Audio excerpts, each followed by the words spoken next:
Okay, this is to my polymer clay people. I know that when you are maybe doing miniatures or whatever, maybe when you have to pre-bake just one little thing, it seems really daunting to have to fire up your oven or whatever to bake your little miniature pieces, just to pre-bake them. So this is my solution for that. I built this about a year ago. It's worked fabulously. And it was all things I had around the house, so let's get started.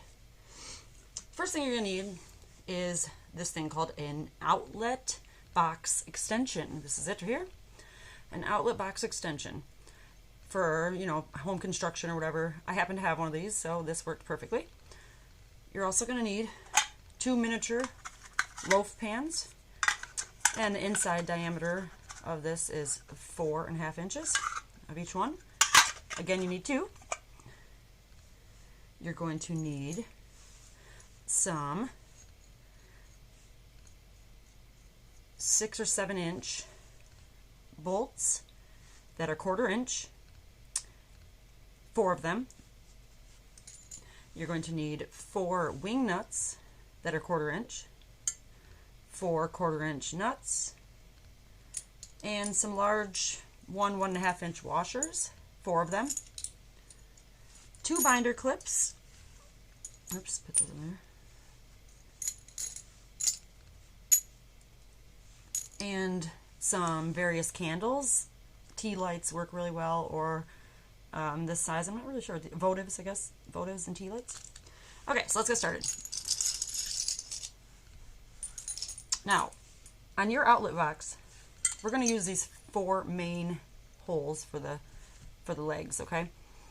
Now, I did take my drill with a 1/4 inch bit on it, and I just reamed these out just a little bit because they were just a tad bit tight, and I don't want them to be tight because I want to be able to hand screw it in there. Okay, so first thing you're going to do is you're going to take one of your 6, or if you choose 7 inch bolts, and you're going to put a wing nut on it with the wings facing the head of the bolt, okay? And then you're going to add a washer. You're going to flip this bad boy over, and you're going to put it in one of the holes, screw it into wherever it just seems good, and then you're going to put a nut on the opposite side here. Screw it down there.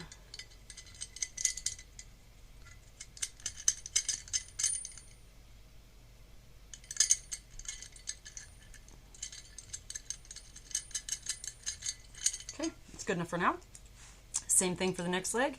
A wing nut with the wings facing the bolt, or bolt head, I'm sorry, and a large washer. Next leg, screw it in there, and take your nut, bam, screw it on there.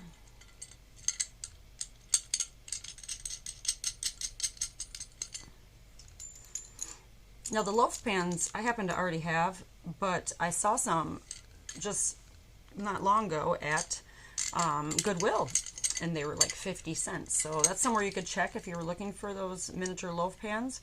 Also, the outlet box extension, from what I hear, these are kind of pricey. I don't know, I've had it for years, so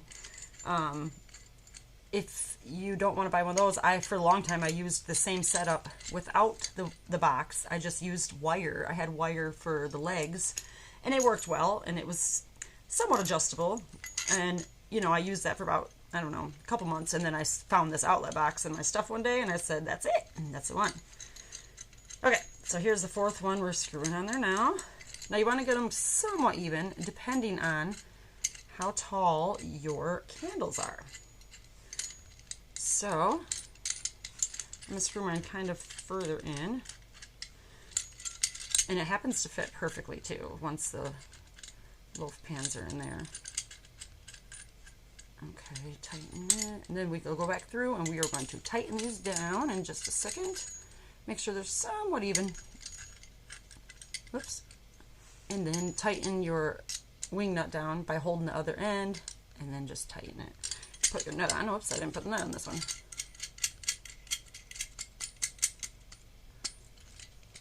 Okay, so we'll tighten this one.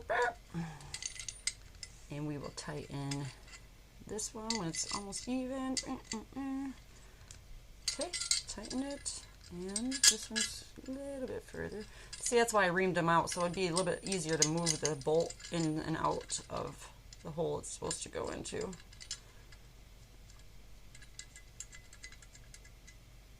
Okay, so there's your basic design, right? One of mine are a little bit shorter than the others, so let's do that. Okay, so here's your basic design. It's very, very sturdy. Now you're going to put your first loaf pan right inside, and it fits very nicely in between the bolts, no matter how high you screw them up. See? And then you're going to put your other, well, you put your clay items that you want to be pre-baked inside the first loaf pan. Stack the second loaf pan upside down, and this is where your binder clips work perfectly to hold it down. Now, I take a candle and I put the candle underneath and light it. Depending on how tall candles you have is how tall you want this, obviously. And, you know, I just let it burn for however long I feel at that day, but, you know, usually half hour, 45 minutes maybe, because I will light this actually, but I've already tested the heat with my infrared sensor, and the most I saw it get to was about 189 degrees, but I really wasn't trying to get it as hot as I could, so I'm sure you could get it hotter, just maybe some bigger candles. Now, I can usually put 1 or 2 candles under here, and it works out great. Obviously, you don't want to be too close because you don't want to burn your items either, so... But yeah, this is it. This is actually lasted me. It's real compact, you know, and you can adjust the heights depending on how tall you want these, and you know, it's worked out perfectly. I pre-bake everything I have in this without costing me any of electricity, which we know electricity is on the rise. So here's my little hack. I hope that everybody enjoys it. I hope you try it, and if you do, let me know in the comments.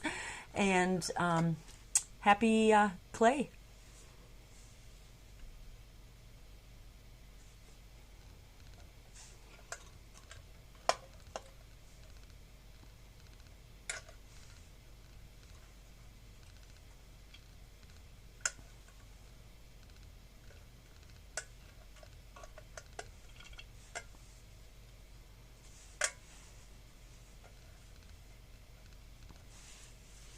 Do remember to set your candles on something fireproof or fire resistant at least, and don't leave it unattended. Thank you for watching.